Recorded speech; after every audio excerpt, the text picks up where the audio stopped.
ಈ ಜೀವನಿನಗಾಗಿ ಮುಂದುವರಿದ ಭಾಗ 100.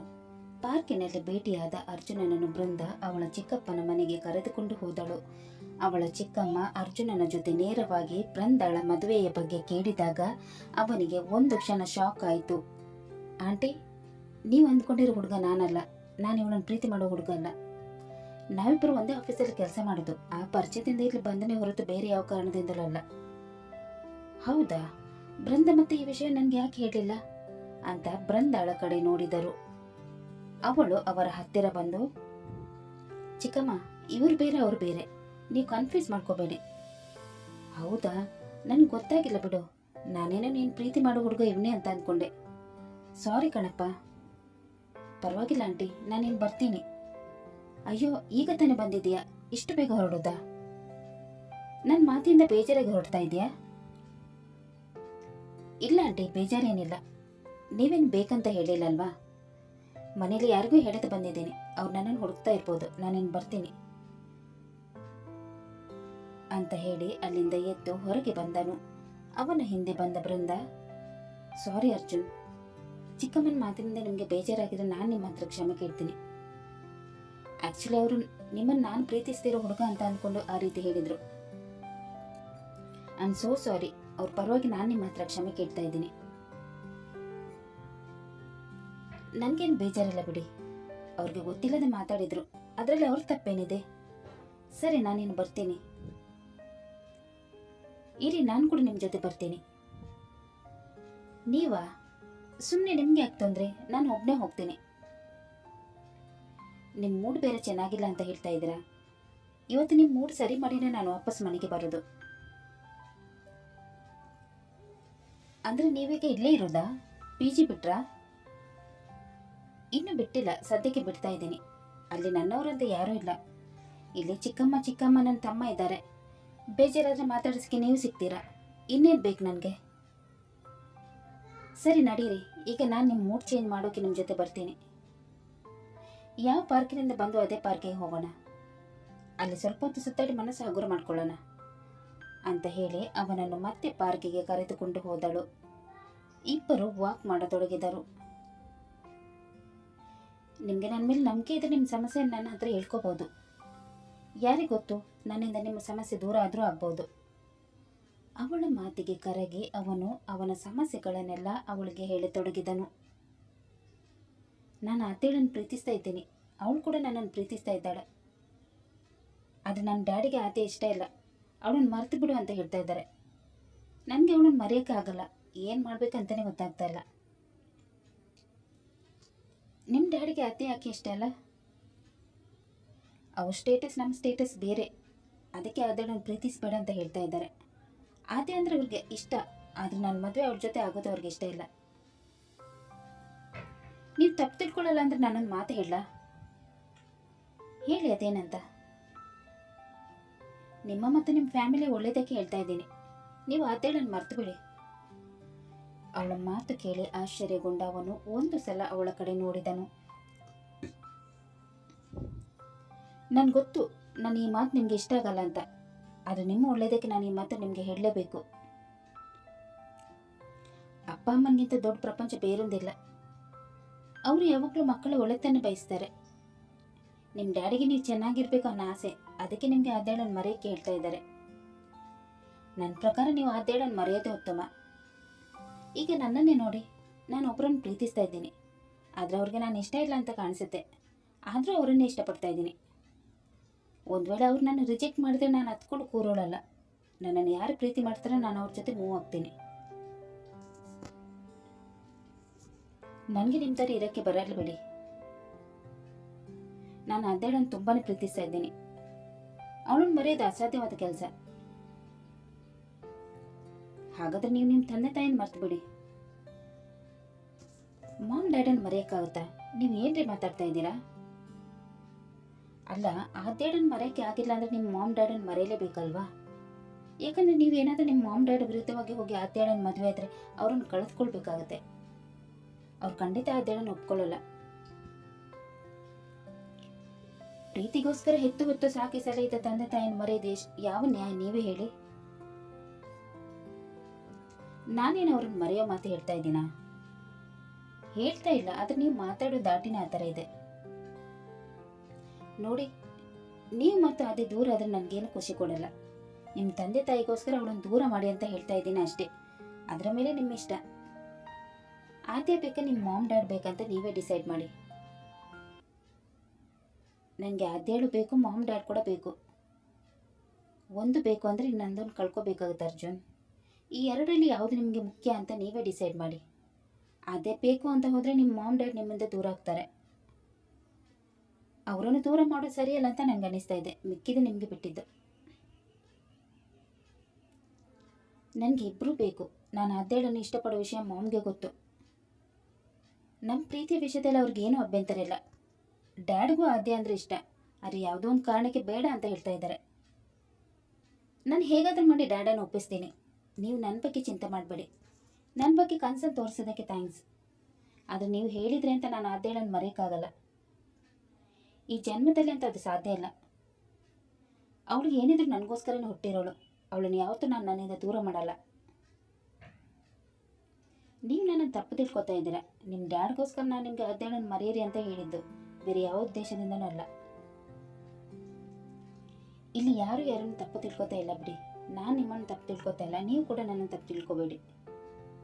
ಈಗ ಹೊತ್ತಾಯಿತು, ಕತ್ಲೆ ಬೇರೆ ಆಗಿದೆ, ನೀವು ಹೊರಡಿ ಅಂತ ಹೇಳಿ ಅವನು ಅವಳನ್ನು ಕಳುಹಿಸಿ ಗೆಸ್ಟ್ ಹೌಸ್ ಕಡೆ ಬರತೊಡಗಿದನು. ಅವನು ಹೋಗುವುದನ್ನು ನೋಡುತ್ತಿದ್ದ ಅವಳು, ಈಗಿನ ಕಾಲದಲ್ಲಿ ಯಾರಿಗೂ ಅಡ್ವೈಸ್ ಕೊಡೋಕ್ಕೆ ಹೋಗ್ಬಾರ್ದು. ಅವನು ಉಳಿದ ಕೇಳಿದ್ರೆ ನಾನೇ ತಪ್ಪು ಮಾಡ್ತಾ ಇದ್ದೀನಿ ಅಂತ ಬಿಂಬಿಸ್ತಾನೆ. ನಾನು ಹೇಳಿದ್ರಲ್ಲಿ ತಪ್ಪೇನಿದೆ? ಅವನ ಅಪ್ಪನಿಗೆ ಅದೇ ಇಷ್ಟ ಇಲ್ಲ ಅಂದರೆ ಬಿಟ್ಬಿಡ್ಬೇಕು.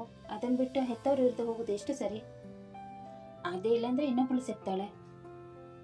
ಇವನ್ಗೆ ಹುಡುಗಿರು ಕೊರತೆನಾ? ಯಾವ ಹುಡುಗಿ ಕೂಡ ಒಂದೇ ನೋಟದಲ್ಲಿ ಇವನನ್ನು ಒಪ್ಕೊಂಡು ಬಿಡ್ತಾಳೆ. ಆದರೆ ಹುಡುಗಿಗಾಗಿ ಹೆತ್ತವ್ರನ್ನು ಕಳೆದುಕೊಂಡ್ರೆ ಅವ್ರು ಮತ್ತೆ ಸಿಗ್ತಾರಾ? ಹೇಳುದು ಹೇಳಿದ್ದೀನಿ, ಮಿಕ್ಕಿದವನು ಬಿಟ್ಟಿದ್ದು ಅಂತ ಅಂದುಕೊಳ್ಳುತ್ತಾ ಮನೆ ಕಡೆ ಹೊರಟಳು. ಅರ್ಜುನ್ ಗೆಸ್ಟ್ ಹೌಸ್ಗೆ ಬಂದಾಗ ಆದ್ಯ ಗೆಸ್ಟ್ ಹೌಸ್ ಹೊರಗಡೆ ಅವನಿಗೋಸ್ಕರ ಕಾಯುತ್ತಿದ್ದಳು. ಅವನನ್ನು ನೋಡಿದ ಅವಳು ಅವನ ಹತ್ತಿರ ಬಂದು, ಎಲ್ಲಿ ಹೋಗಿದ್ದೆ ಇಷ್ಟು ಹೊತ್ತು? ನಾನು ಎಲ್ಲಿ ಹೋಗ್ಬೇಕು ಎಲ್ಲಿ ಹೋಗ್ಬಾರ್ದಂತ ನಿನ್ನ ಹತ್ರ ಪರ್ಮಿಷನ್ ತಗೋಬೇಕಾ? ಒಂದು ಕ್ಷಣ ಕೂಡ ನೆಮ್ಮದಿಯಾಗಿ ಇರಕ್ಕೆ ಬಿಡಲ್ಲ ಅಂತೀಯ? ಏನು ನಿನ್ನ ಸಮಸ್ಯೆ ಅಂತ ಹೇಳಿ ಜೋರಾಗಿ ಅವಳಿಗೆ ಗದರಿದನು. ಇದನ್ನು ನೋಡಿದ ಅವಳಿಗೆ ಜೋರಾಗಿ ಅಳು ಬಂದಿತ್ತು.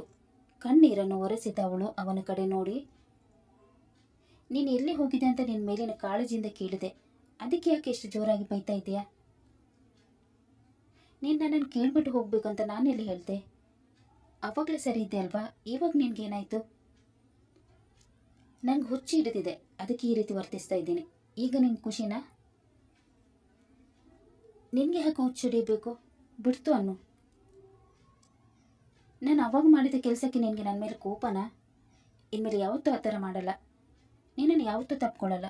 ಅದು ನನ್ನ ಹತ್ರ ಈ ರೀತಿ ಮಾತಾಡಬೇಡ, ನಂಗೆ ತುಂಬಾ ಬೇಜಾರಾಗುತ್ತೆ ಅಂತ ಹೇಳುತ್ತಾ ಜೋರಾಗಿ ಅಳತೊಡಗಿದಳು.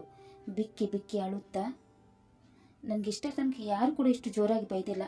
ನಾನು ಏನು ತಪ್ಪು ಮಾಡಿದೆ ಅಂತ ನನಗೆ ಈ ರೀತಿ ಬೈತಾ ಇದೆಯಾ? ನಿನ್ನ ಮೇಲಿನ ಆಸೆಯಿಂದ ತಪ್ಕೊಂಡೆ, ಅದಕ್ಕೆ ಈ ರೀತಿ ಬೈಯೋದಾ? ಬೈಬೇಡ, ನನಗೆ ಅಳು ಬರುತ್ತೆ. ಅವಳು ಅಳುವುದನ್ನು ನೋಡಿದ ಅವನಿಗೆ ತುಂಬಾ ಬೇಸರವಾಯಿತು. ಆದರೆ ಅವನು ಅವಳನ್ನು ಸಮಾಧಾನ ಮಾಡುವ ಪರಿಸ್ಥಿತಿಯಲ್ಲಿ ಇರಲಿಲ್ಲ. ನೋಡು, ಇವತ್ತೇ ಕೊನೆ. ಇನ್ಮೇಲೆ ನನ್ನ ಹತ್ರ ಯಾವತ್ತೂ ಆ ರೀತಿ ವರ್ತಿಸಬೇಡ, ನನಗೆ ಇಷ್ಟ ಆಗಲ್ಲ. ನೀನು ನಿನ್ನ ಲಿಮಿಟಲ್ಲಿ ಇದ್ರೆ ಸರಿ, ಅದನ್ನು ಬಿಟ್ಟು ಹೇಗಿಗೂ ವರ್ತಿಸಿದ್ರೆ ನಾನು ಅಗಸ್ತ್ಯನ ಹತ್ರ ಇದನ್ನೆಲ್ಲ ಹೇಳಬೇಕಾಗುತ್ತೆ. ನನ್ನಿದ್ರೆ ಎಷ್ಟು ದೂರ ಇರ್ತೀಯ ನಿಂಗೆ ಅಷ್ಟು ಒಳ್ಳೆಯದು. ನಾನು ಬರೋ ತನಕ ಯಾಕೆ ನನಗೋಸ್ಕರ ಕಾಯಬೇಕಿತ್ತು? ನಾನೇನು ಚಿಕ್ಕ ಮಗುನಾ? ನೀನು ಈ ರೀತಿ ವರ್ತಿಸೋದನ್ನು ಯಾರಾದರೂ ನೋಡಿದ್ರೆ ಏನಂದ್ಕೊಂಡಾರು? ಅಗಸ್ತ್ಯನ್ಗೆ ಏನಾದರೂ ಈ ವಿಷಯ ಗೊತ್ತಾದರೆ ಅವ್ನು ನನ್ನ ಬಗ್ಗೆ ತಪ್ಪು ತಿಳ್ಕೊಬೋದು. ನನ್ನಿಂದ ಡಿಸ್ಟೆನ್ಸ್ ಮೇಂಟೈನ್ ಮಾಡ್ಕೊಂಡು ಇದ್ರೆ ಸರಿ, ಇಲ್ಲಾಂದ್ರೆ ನಾನು ಏನು ಮಾಡ್ತೀನೋ ನನಗೇನು ಗೊತ್ತಿಲ್ಲ. ಆಮೇಲೆ ನಿನ್ನ ಅಪ್ಪ ಅಮ್ಮನಿಗೆ ಈ ವಿಷಯ ತಿಳಿಸ್ಬೇಕಾಗುತ್ತೆ ಅಂತ ಕೋಪದಿಂದ ಹೇಳಿ ಅಲ್ಲಿಂದ ಹೊರಟು ಹೋದನು. ಅವನ ಮಾತು ಕೇಳಿ ಅವಳಿಗೆ ಆಕಾಶನ ತಲೆ ಮೇಲೆ ಕಳಚಿ ಬಿದ್ದಂತೆ ಭಾಸವಾಗತೊಡಗಿತು. ಅವನಾಡಿದ ಕಠೋರವಾದ ಮಾತುಗಳು ಅವಳ ಮನಸ್ಸನ್ನು ಚುಚ್ಚತೊಡಗಿತು.